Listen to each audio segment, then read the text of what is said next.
السلام علیکم class 10th بیٹا، آج کا جو ہمارا لاسٹ ٹاپک ہے وہ ہے جنرل ضیاء الحق کا دور، جو کہ 1977 سے لے کر 1988 تک ہے۔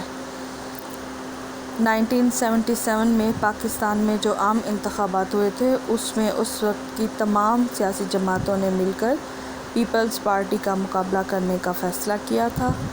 تمام قومی جماعتوں نے ایک اتحاد قائم کیا تھا جس کا نام پاکستان قومی اتحاد تھا۔ آپ اس کو انڈر لائن کر لیں، پاکستان قومی اتحاد، اور اس کے سربراہ مولانا مفتی محمود صاحب تھے۔ 7 مارچ 1977 کو قومی اسمبلی کے انتخابات ہوئے تھے تو اس میں پیپلز پارٹی بھاری اکثریت سے کامیاب ہوئی تھی۔ قومی اتحاد نے اس پر دھاندلی کا الزام لگایا تھا اور انہوں نے 10 مارچ کو ہونے والے صوبائی اسمبلیوں کے انتخابات کا بائیکاٹ کیا تھا اور کہا تھا کہ انتخابات کو منسوخ کر دیا جائے، اور انہوں نے نظام مصطفیٰ صلی اللہ علیہ وسلم کے نام سے ایک تحریک کا آغاز کر دیا۔ جب حالات بہت زیادہ خراب ہونے لگے تو مسٹر بھٹو نے قومی اتحاد کو مذاکرات کی دعوت دی۔ ابھی یہ مذاکرات جاری تھے کہ 5 جولائی 1977 کو جنرل ضیاء الحق نے بھٹو حکومت کا خاتمہ کر کے ملک میں مارشل لا لگا دیا۔ آپ اس پوری لائن کو مارک کر لیں، 5 جولائی، یہ آپ کے آبجیکٹو میں شارٹ کوسچن کا آنسر آ سکتا ہے۔ جنرل ضیاء الحق نے 5 جولائی 1977 سے اگست 1988 تک تقریباً 11 سال ملک پر حکومت کی تھی۔ 17 اگست 1977 کو جنرل ضیاء الحق ایک ہوائی حادثے کا شکار ہو گئے تھے۔ اس کے بعد سینیٹ کے چیئرمین غلام اسحاق خان نے قائم مقام صدر کا عہدہ سنبھالا تھا۔ آپ یہ تعارف کے پیراگراف میں جو آخری 2 لائنز ہیں ان کو مارک کر لیں، یہ آبجیکٹو پوائنٹ آف ویو سے بہت اہم ہے۔ اگلا جو ہمارا ٹاپک ہے، ذوالفقار علی بھٹو کے دور میں جو نفاذ اسلام کے لیے کوششیں کی گئی تھی وہ ہم آج ڈیٹیل سے پڑھیں گے۔ آپ اس کو مارک کر لیں، یہ ہمارے لانگ کوسچن 2 کا آنسر ہے۔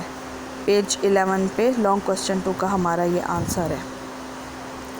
ذوالفقار علی بھٹو نے اپنے دور حکومت میں جو اسلامی نظام نافذ کرنے کی کوششیں کی تھی اس میں سب سے پہلا اقدام جو اٹھایا گیا تھا وہ شرعی عدالتوں کا قیام تھا۔ 10 فروری 1977 کو ایک آرڈیننس کے ذریعے تمام ہائی کورٹس میں شریعت بینچ قائم کر دیے گئے تھے۔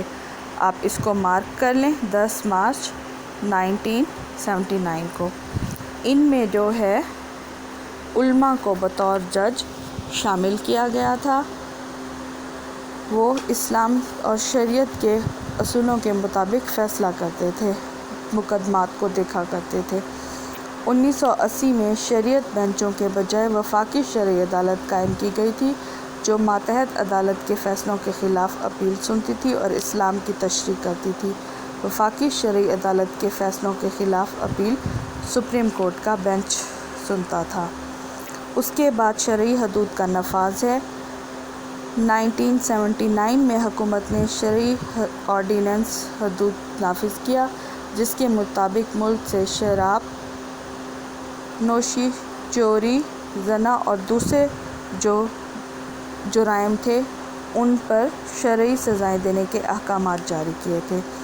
زکوٰۃ اور عشر کا نظام رائج کیا گیا تھا۔ اس کے مطابق جو صاحب نصاب مسلمان تھا وہ ہر سال بینکوں میں اپنی جمع شدہ رقم پر یکم رمضان کو 2.5% زکوٰۃ کی وصولی اس کی ہو جاتی تھی۔ آپ اس کو مارک کر لیں، 2.5% کٹوتی یکم رمضان کو ہو جاتی تھی۔ زکوٰۃ کی یہ رقم جو ہے کونسلوں کے ذریعے مستحقین میں تقسیم کی جاتی تھی۔ سالانہ زرعی پیداوار کی مخصوص حد کا 10% عشر وصول کیا جاتا تھا جس کی وصولی کا عملی کام 1983 میں شروع ہوا۔ آپ اس میں سالانہ زرعی پیداوار میں جو ہے 10% عشر وصول کیا جاتا تھا، عشر، اس کو آپ انڈر لائن کر لیں۔ اگلا پوائنٹ ہے سود کا خاتمہ۔ جنوری 1981 سے سود سے نجات حاصل کرنے کے لیے نفع و نقصان کی بنیاد پر کھاتے کھولے گئے اور 1 جولائی 1984 سے تمام سیونگ اکاؤنٹس کو PLS کھاتوں میں تبدیل کر دیا گیا تھا۔ اسلامیات اور مطالعہ پاکستان کی لازمی تعلیم جو ہے BA تک قرار دے دی گئی تھی، تاکہ یہ اقدام اٹھایا گیا تھا کہ تعلیمی نظام کو اسلامی اصولوں کے مطابق بنایا جا سکے۔ نماز کا اہتمام: اسکولوں، کالجوں اور سرکاری دفاتر میں ظہر کی نماز کا اہتمام کیا گیا تھا۔ لوگوں کو نماز کی طرف راغب کرنے کے لیے صلاۃ کمیٹیاں بنائی گئی تھیں۔ احترام رمضان آرڈیننس: ذوالفقار علی بھٹو نے ضیاء الحق نے اپنے دور حکومت میں رمضان کا احترام نہ کرنے والوں کو 500 روپے جرمانے کی سزا کی تھی۔ اس سلسلے میں احترام رمضان آرڈیننس جاری کیا گیا تھا۔ اگلا ہمارا پوائنٹ ہے دینی مدارس کا قیام۔ ضیاء دور میں دینی مدارس کی سرپرستی کی گئی اور ان کو سالانہ امداد دی جاتی تھی۔ ان اداروں کی اسناد کو MA کے برابر درجہ دیا گیا تھا۔ اسکولوں میں جو ہے جماعت ششم سے لے کر ہشتم کلاس 6 سے 8 تک عربی کی تعلیم لازمی قرار دے دی گئی تھی۔ بین الاقوامی اسلامی یونیورسٹی کا قیام: اسلامی قانون کے ہر پہلو پر تحقیق کرنے کے لیے 1981 سے اسلام آباد میں بین الاقوامی اسلامی یونیورسٹی نے کام کیا۔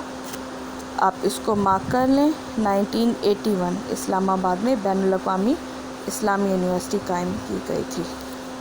لاسٹ ہمارا پوائنٹ ہے شریعت فیکلٹی کا قیام۔ اسلام آباد کی قائد اعظم یونیورسٹی میں شریعت فیکلٹی قائم کی گئی تھی، جہاں قرآن مجید، سنت نبی صلی اللہ علیہ وسلم اور فقہ پر مبنی قانون کی تدریس کا بندوبست کیا گیا تھا۔ یہ تمام وہ اقدامات ہیں جو اسلام اور شریعت کے مطابق اٹھائے گئے تھے ضیاء الحق کے دور میں۔ آپ اس کو مارک کر لیں، یہ ہمارے لانگ کوسچن 2 کا آنسر ہے۔